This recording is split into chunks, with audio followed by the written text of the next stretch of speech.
l'autrice Sarah Snow nous présente son ouvrage Sensible. Sarah Snow, c'est plus que le pseudo d'une autrice, c'est tout un concept. Tout a commencé par une chaîne vidéo YouTube intitulée Les humeurs de Sarah Snow.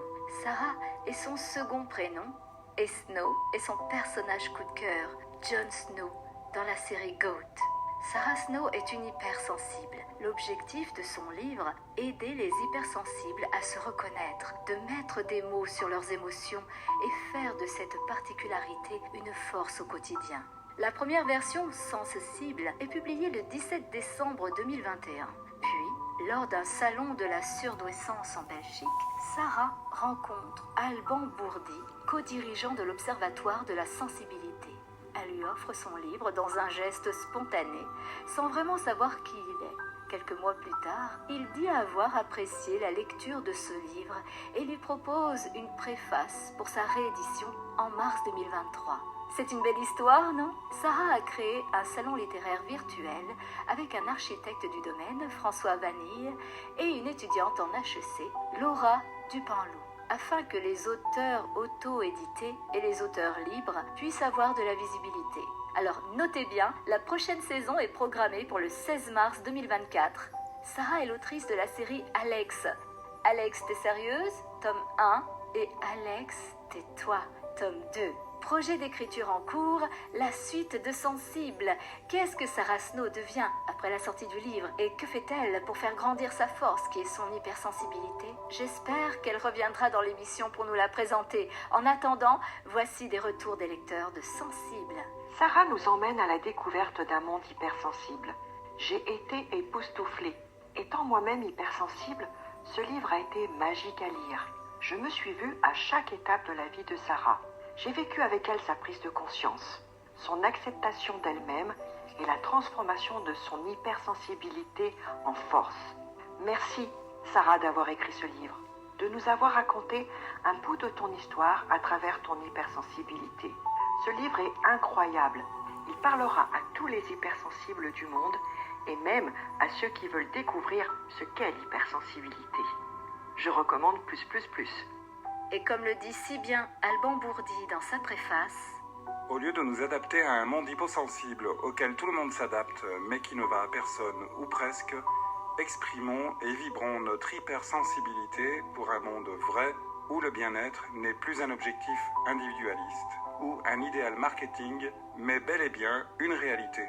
Mais qu'est-ce que l'hypersensibilité au juste? Eh bien, vous le saurez en lisant le livre de Sarah Snow, Sensible. On écoute un extrait.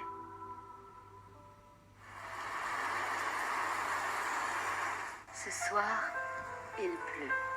À travers la baie vitrée, je contemple l'immensité du ciel. Son horizon s'étend à des kilomètres. Où peut-il bien s'arrêter? Est-ce qu'il existe un autre monde derrière cette ligne horizontale? Est-ce le monde auquel j'appartiens? Je me suis souvent sentie différente des autres. J'ai toujours mis cela sur le compte de mon contexte familial religieux dans lequel j'ai été élevée et qui a influencé une bonne partie de ma vie. L'orage gronde. Son voile épais noir a recouvert la voûte céleste et je ne perçois plus qu'une pluie déchaînée.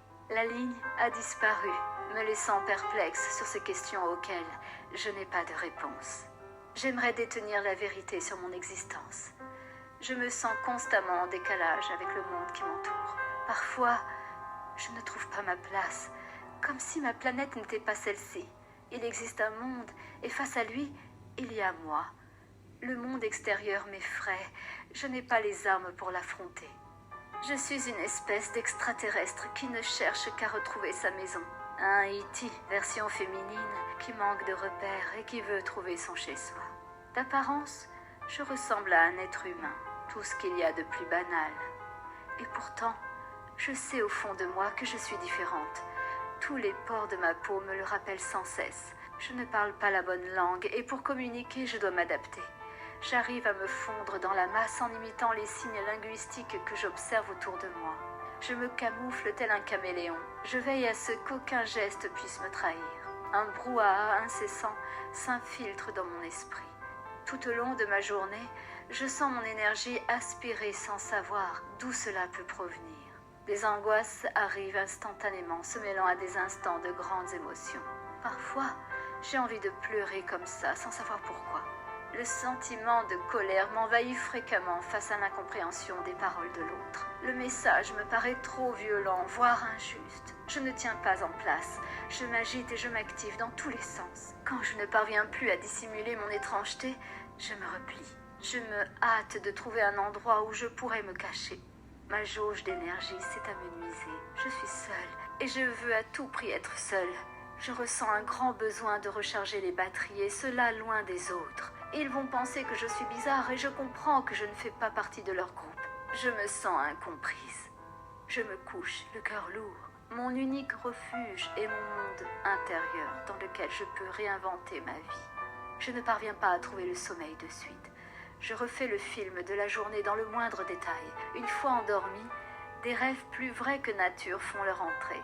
Au réveil, je suis épuisée. Je recommence chaque journée en me demandant si j'arriverai à faire face à ce monde si étrange qui m'attire tout autant qu'il me rejette. Pourtant, j'aime les habitants de cette planète. Je ressens leur souffrance. Leur joie me galvanise. Suis-je la seule à avoir échoué sur cette planète qui m'est inconnue ? Combien sommes-nous à ne pas posséder le bon langage et les codes communs ?